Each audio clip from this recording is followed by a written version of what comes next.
Pang-anim sa pwesto ang Yokohama. Kumusta mga idol? Yokohama versus Sun N. First 5 ang ating pangbato na si Kai Sotto. Simula na ng first quarter. Please subscribe my YouTube channel Kaliga Emans TV. Unang pasa kay Kai Sotto na wala ang bola. Unang puntos makukuha ng Sun N Neo Phoenix sa assist ni Terdy Ravenna. Nakuha ni Terdy Ravenna ang una niyang foul.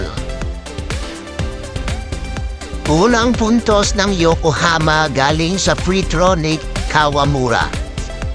Pasok ang dalawang free throw. Sayang dito nabitawan ni Kai Sotto ang bola.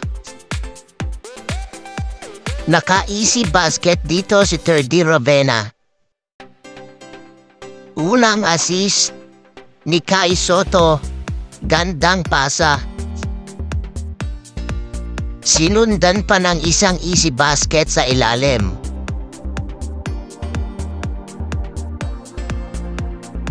Dito ako nang hinayang sa play na to.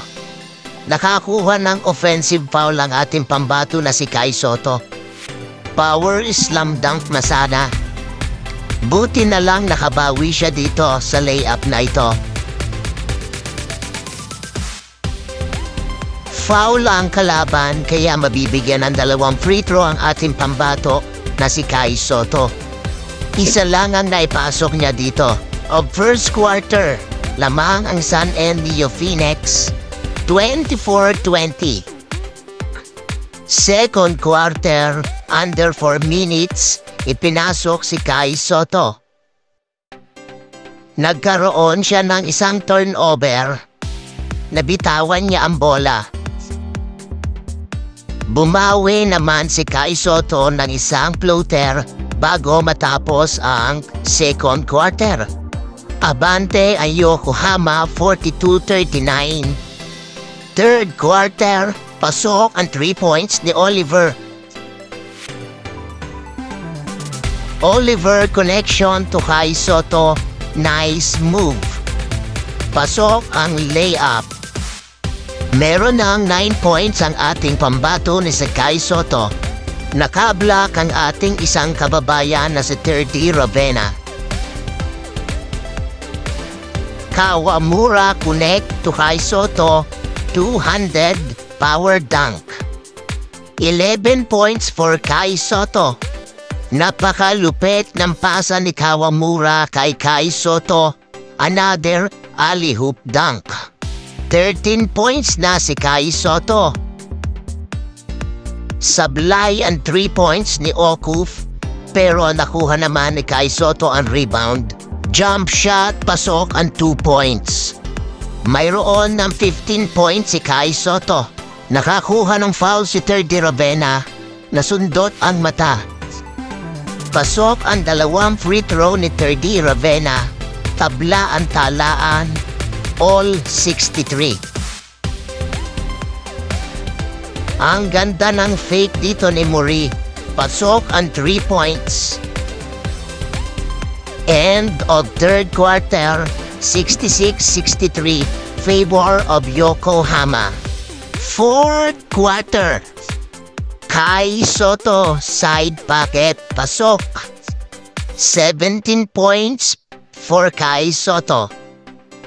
Sayang yung layup dito ni Kai Sotto.